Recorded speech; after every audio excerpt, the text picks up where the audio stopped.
I am not asking you for anything except one thing. Before you put your mom or dad in a nursing home, listen to me for a couple of minutes. And if you are over 65 yourself and you are terrified of one day losing your voice in your own life, you need to hear this even more. I am 82 years old, and I am the wrong person to be giving you this talk, because I am the one who put her mother in a nursing home. 41 years ago, my mother's name was Edna. She was 74. She had a small apartment on Garfield Avenue in Pittsburgh, second floor, no elevator. She had a bad hip, early memory problems, and a neighbor named Ruth who checked on her most mornings. And I live 40 minutes away in Bethel Park with my husband and 3 kids, a job at the county clerk's office, and a schedule that I told myself left no room. I want you to sit with that for a second. 40 minutes away. I had been to her apartment maybe a dozen times in those last 2 years before we moved her. I told myself I was busy, and I was. That part is true. But underneath that is something I did not say for a long time.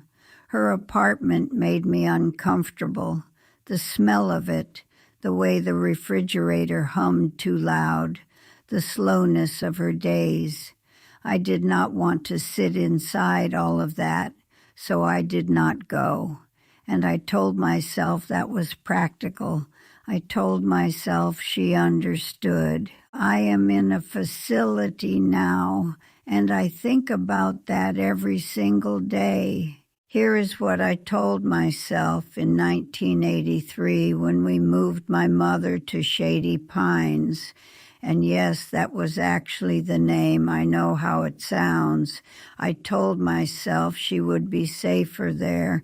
I told myself they had nurses. I told myself she needed more than I could give her. All of that was probably true. But here is what I did not tell myself.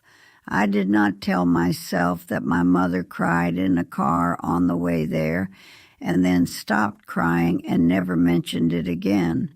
I did not ask myself why she stopped. I assumed it meant she had accepted it. I was 41 years old, and I did not know that some people stop crying not because they feel better, but because they have decided it does not matter anymore. I visited her at Shady Pines, not as often as I should have. I would walk in and she would be sitting in the common room in a chair that was not hers, watching a television program she would never have chosen herself. She always said she was fine. She always asked about the kids before I could ask about her. She never complained about the place, not once in 6 years, and I let that silence be permission. I told myself if she were unhappy, she would say something. My mother lived at Shady Pines for 6 years. She died there in 1989. February, a Tuesday.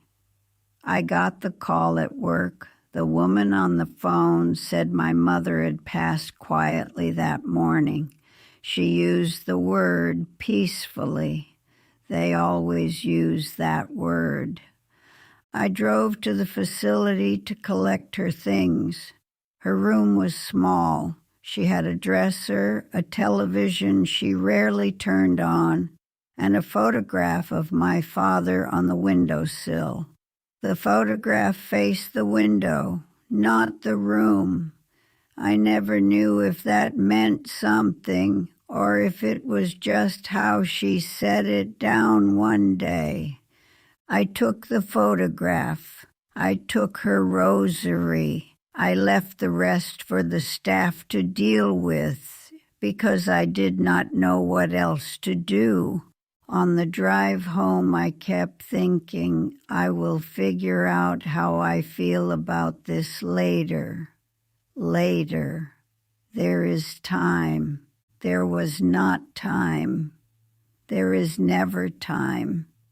That feeling just became part of me, unfiled, and I have been carrying it for 35 years.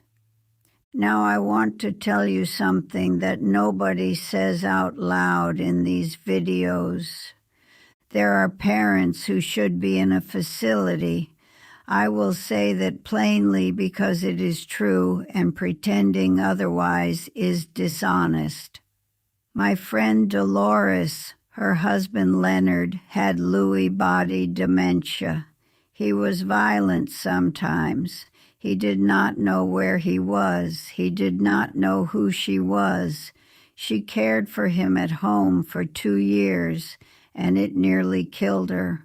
When he went into memory care, it was the right decision. There was no version of that situation where she could have managed it alone, and feeling guilty about it would have been a waste of whatever time she had left. I am not here to tell you that nursing homes are always wrong. I am here to tell you about the ones that did not have to happen. My daughter's name is Christine. She is 57. She has been very good to me. She visits twice a week, sometimes 3 times if she can manage it. She brings me things I ask for, a specific brand of crackers I like, library books, occasionally a coffee from the place on Henderson Road. But I asked to stay home. I asked her twice directly. I said, Christine, I would like to stay in my house as long as I can. The first time she nodded and said, of course, Mom. The second time she said, we'll figure it out. About 4 months after the second conversation, we had what Christine called a family meeting. Her brother was there on a laptop from Denver. There was a social worker. There were pamphlets. I had already lost by the time I sat down. There was a brochure on the kitchen table. It had a photograph on the cover. A bright common room, round tables, older people playing cards, all of them smiling. I stared at that photograph for most of the meeting. I kept thinking about my mother sitting in that common room at Shady Pines, in that chair that was not hers. I kept thinking, I am going to become that photograph. I'm not angry at Christine. I want to be clear about that. She is a good woman who was scared and tired and doing what she thought was right. But I have thought about those 2 conversations many times since. I said what I wanted twice plainly, and the machine just kept moving anyway. Now I am the one in the facility, and I understand some things from the inside that I could not have understood from the outside. I understand what it means to have someone walk in the door and feel the whole room change. I understand what it means when nobody walks in at all. Those 2 things are not similar. They are not even close to similar. And if you have a parent somewhere right now, they understand the difference too, even if they will never tell you. So here is what I want to say to you, and I will be direct because I am 82, and I do not have the patience anymore for saying things around the edges. Ask your parent what they want before you are already in crisis mode, not when they have just fallen, not when the doctor has just said something frightening.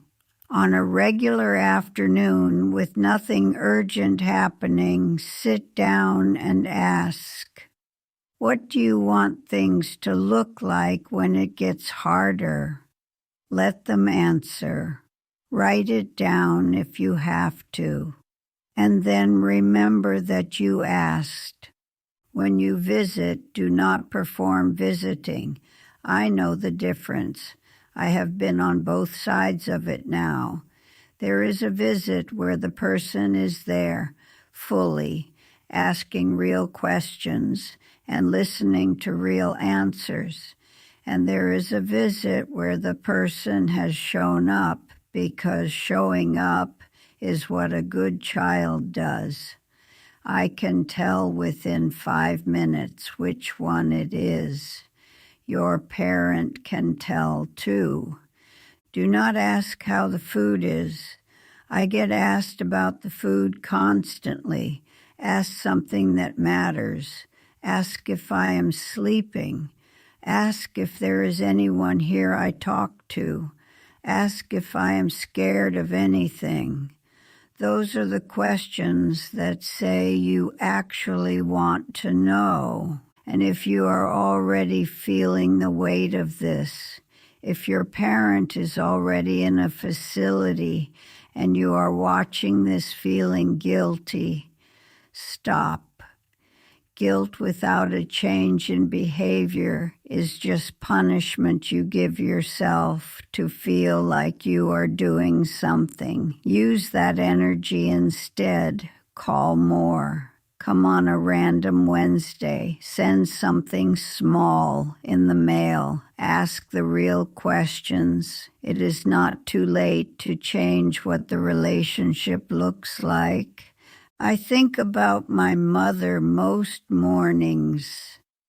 I think about that photograph on her windowsill facing out. I never asked her why she put it there. I was going to ask her. I kept thinking I had time to ask her. I know what I would do differently. I would have driven those 40 minutes more. I would have called more.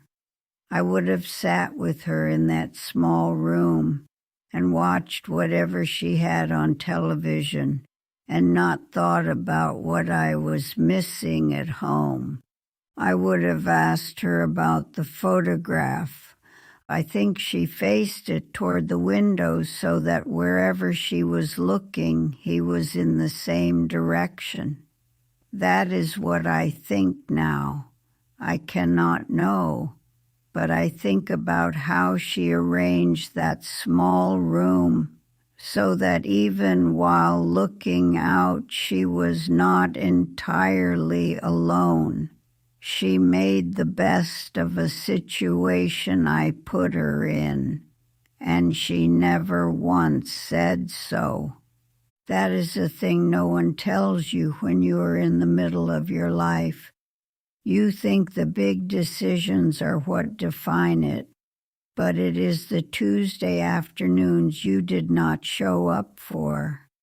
That is what you end up counting. If you still have time, if your parent is still there, use a Tuesday.